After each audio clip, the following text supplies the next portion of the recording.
আন্দামান নিকোবর দ্বীপপুঞ্জে একটি আর্থিক প্রতারণার অভিযোগ। সেই মামলার তদন্তে এবার ইডির স্ক্যানারে কলকাতার এক ব্যবসায়ী। সূত্রের খবর, তদন্তে তাঁর বাড়ি যায় ইডির টিম।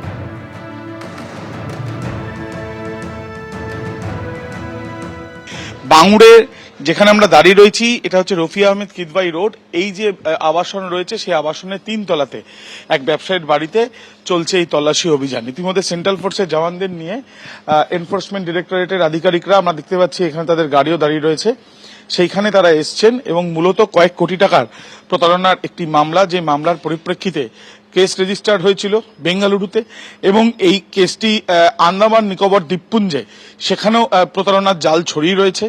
এবং সেখান থেকেও পাওয়া বেশ কিছু তথ্য নিয়েই কলকাতার কাছে এই বাংড়ে, সেখানে রফি আহমেদ কিদওয়াই রোডে এক ব্যবসায়ীর বাড়িতে তল্লাশি অভিযানে এনফোর্সমেন্ট ডিরেক্টরেট। রাজাহাটে নারায়ণপুরের বাড়িতে বোমা বিস্ফোরণের ঘটনা, সেই ঘটনায় আরও একজনকে গ্রেপ্তার করা হলো। আপনারা জানেন, এর আগে ভাড়াটিয়া মূল অভিযুক্ত মোহাম্মদ শামীমকে গ্রেপ্তার করেছিল পুলিশ, আর এবার মোহাম্মদ শাহেনশা নামে আরও একজনকে গ্রেপ্তার করা হয়েছে। আমাদের প্রতিনিধি সুকান্ত মুখোপাধ্যায় রয়েছেন আমাদের সঙ্গে। সুকান্ত, এর আগে পুলিশ একজনকে গ্রেপ্তার করেছিল, সে ভাড়াটিয়া, আরও একজনকে গ্রেপ্তার করা হলো, 3 জনকে জিজ্ঞাসাবাদও করা হচ্ছিল।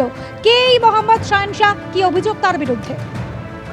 দেখো, বলে রাখি, এখনো পর্যন্ত গতকালকে যে নারায়ণপুরে ব্লাস্ট হয়েছিল সেই ঘটনাতে গ্রেফতারির সংখ্যা বেড়ে 2 হয়েছে। গতকালকে মূল অভিযুক্ত শামীম ওরফে সেলিমকে গ্রেফতার করা হয় এবং তখনই কিন্তু আটক করে জিজ্ঞাসাবাদ করা হচ্ছিল এই ব্রোকার শাহেনশাকে। মোহাম্মদ শাহেনশা, যাকে আজকে সকালবেলাতে গ্রেফতার করা হয়েছে, পুলিশ সূত্রে যেটা জানা যাচ্ছে যে তার মারফতই এই দক্ষিণ নারায়ণপুরের সুপারি বাগানের যে ঘরে বিস্ফোরণ হয়েছিল, সেই ঘরটি সে পাইয়ে দিয়েছিল এই মূল অভিযুক্ত শামীমকে, এবং তার ইনভলভমেন্ট রয়েছে। কিন্তু এখনো পর্যন্ত কি উদ্দেশ্য ছিল এই নাশকতার পিছনে, বা এটা নাশকতা নাকি দুর্ঘটনা, গোটা বিষয়টি খতিয়ে দেখা হচ্ছে।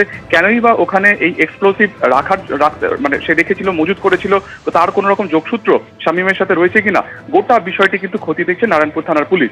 ইতিমধ্যে আরো 2 জনকে আটক করে জিজ্ঞাসাবাদ করা হচ্ছে, যার মধ্যে সিসিটিভিতে যে নাবালককে দেখা গেছে 17 বছর বয়সী, তাকেও কিন্তু জিজ্ঞাসাবাদ করা হচ্ছে যে সময় তাকে যে ব্যাগটি দেওয়া হয়েছিল সেই সময় শামীমের সাথে আর কেউ ছিল কিনা।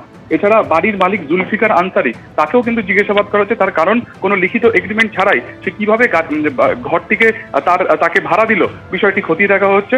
গতকালকে শামীম এবং অবশেষে এই যে ব্রোকার শাহেনশা, মোহাম্মদ শাহেনশা, এই 2 জনকে গ্রেফতার করা হয়েছে এবং আজকে এই 2 জনকেই বারাসাত আদালতে তুলে নিজেদের হেফাজতে চেয়ে কিন্তু আবেদন জানানো হবে। বেশ কয়েকজন আরো নাম পাওয়া গিয়েছে যারা শামীম ঘনিষ্ঠ, তাদেরও খোঁজ চালাচ্ছে নারায়ণপুর থানার পুলিশ। ধন্যবাদ সুকান্ত।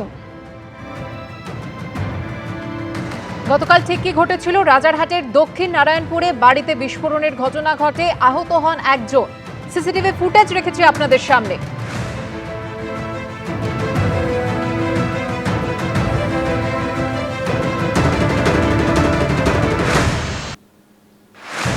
যেমনটা জানা গেছে, ধৃত মোহাম্মদ শামীমের ভাড়া নেওয়া ঘরেই ঘটে এই বিস্ফোরণের ঘটনা।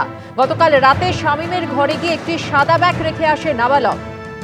রাত 8:03 নাগাদ ব্যাগ রেখে বেরিয়ে যেতেই বিস্ফোরণ ঘটে।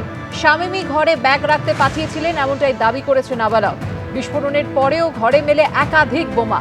রাজারহাটে বিস্ফোরণের ঘটনা, উদ্ধার হওয়া বোমাগুলি নিষ্ক্রিয় করে বম্ব স্কোয়াড।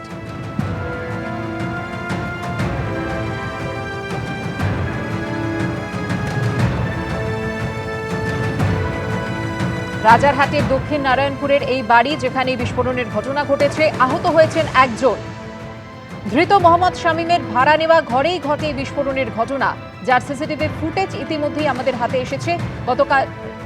গতকাল রাত 8:03 নাগাদ, মাফ করবেন, তার আগের রাত 8:03 নাগাদ ব্যাগ রেখে বেরিয়ে যেতেই ঘটে বিস্ফোরণের ঘটনা।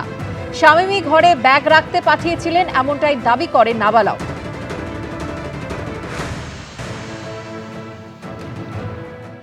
এবিপি আনন্দ, এগিয়ে থাকে, এগিয়ে রাখে।